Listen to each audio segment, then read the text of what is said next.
crazy, go crazy, crazy, no crazy, no crazy, no crazy, Weekly Shonen here. Another big 2 review since One Piece is on break, but it's okay. We have a great Jujutsu Kaisen chapter to cover and a spicy My Hero Academia chapter to cover, so let's get right into it. It's not really much to talk about otherwise. Spy Family is back this weekend. My Hero's anime is back this weekend, so I'll be getting into that later on in the season.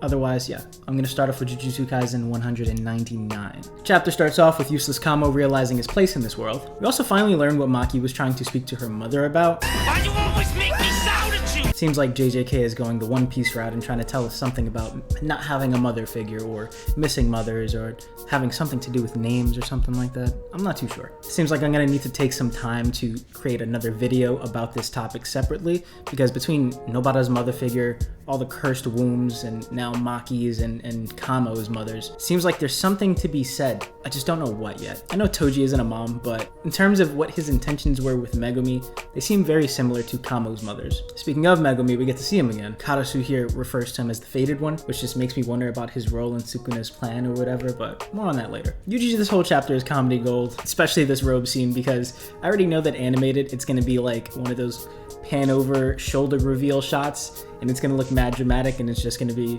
Yuji in a robe drinking wine or grape juice probably. I knew that side characters like Takaba would be returning soon to serve some sort of purpose, but never did I expect this purpose to be grabbing things from the store. I feel like this point about the power not being out is supposed to become important later on, or is supposed to hint at something that already is important, but I'm picking my battles here. Specifically this battle.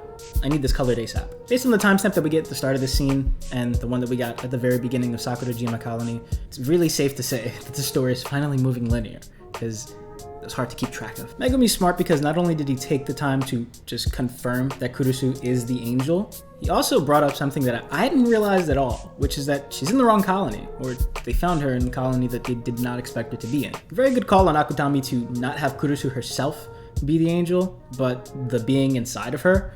This is a good twist. I really thought that this scene meant that she had one of Sukuna's fingers in her, but of course, before I can even start to speculate or connect the similarities between, the whole mouth on hand thing, Sukuna himself pops in to spoil the fun. Akutami's trying to talk to the readers here, but there's no shot that we just ignore all this lore, this great juicy lore being dumped on us right now, and not talk about it for like 6 months. Especially this interrupted bit about Hana's past. What could she possibly? Keep still.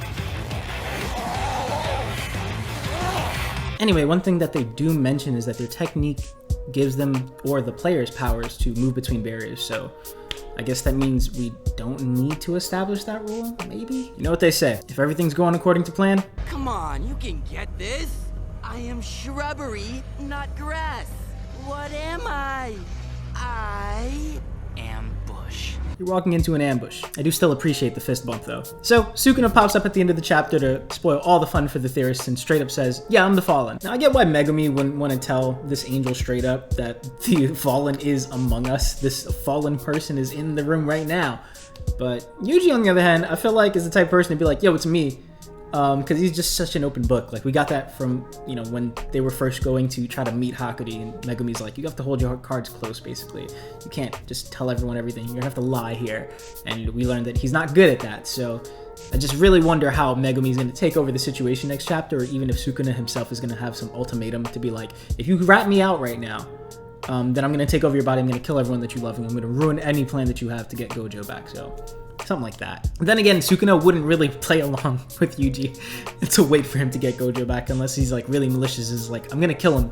I just really want to kill him, so let's get this done. And I can't believe I never thought of this before, but I wonder if Megumi can like summon Sukuna the same way that he summons other Shikigami to tame them, and like whether or not his power has anything to do with banishing the Fallen, right? You have the Shadows technique.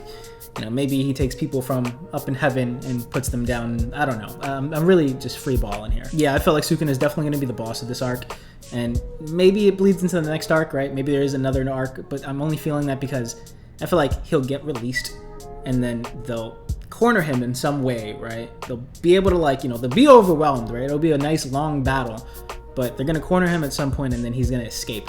and then the next arc is going to be them hunting him down across the globe. And the only reason I feel like that is because we've seen Kenjaku go global recently, so who really knows? That's pretty much it for JJK though. On to My Hero 368. Now I don't want to harp on this cover page too long, but this is what I'll say about it. I understand the counter arguments about other mangaka sexualizing their characters, especially underage characters, but I think even if this is a play on the fact that Invisible Girl needs to be nude to be invisible, the style of this cover page says more than that, so I'm not with it. So I mean, the colorways are cool, but the subject and subject matter, radioactive. am so out on this. Anyway, let's get into the GOAT himself, the hero of heroes, Deku, the top G. Top G.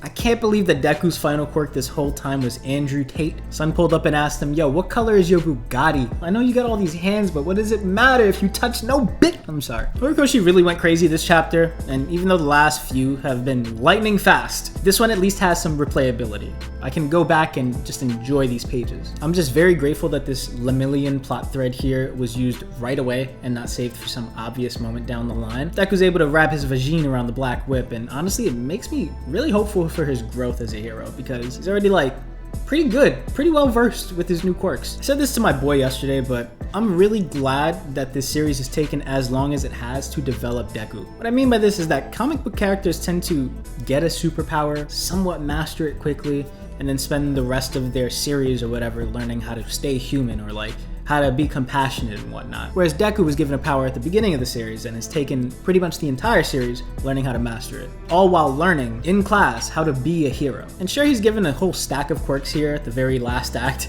but at least this is coming after he's learned how to handle the engine behind them all. I still like that Black Whip and the whole Spidey Sense thing makes Deku very similar to Spider-Man, but it feels like the entire series he's been learning how to not use all of his power at once, which is very similar to Superman. I mean, he is filling in for the series as Superman anyway. You know, the same Superman who maintained balance and world peace single-handedly. If you'd asked me last arc how Deku was supposed to top that, I'd probably say he couldn't, even as the main character who has to top that. You know, the things that these people have gone through and like the work that AFO has done to completely remove hope from their world would be too much for Deku to come back from. You know, it'd be like a realer world where like, you know, okay, we're not too idealistic, but at least we can have faith in the superheroes. But now I'm starting to see the vision. We have a villain here who was already the big bad before and has gotten even more powerful versus a hero who's basically multiple heroes. He's got that protagonist in him, man. Deku this chapter showcased Luffy's gears, Yuji's divergent fist, and even now he has like speed change power or whatever. And all this before ending the chapter with a Detroit smash.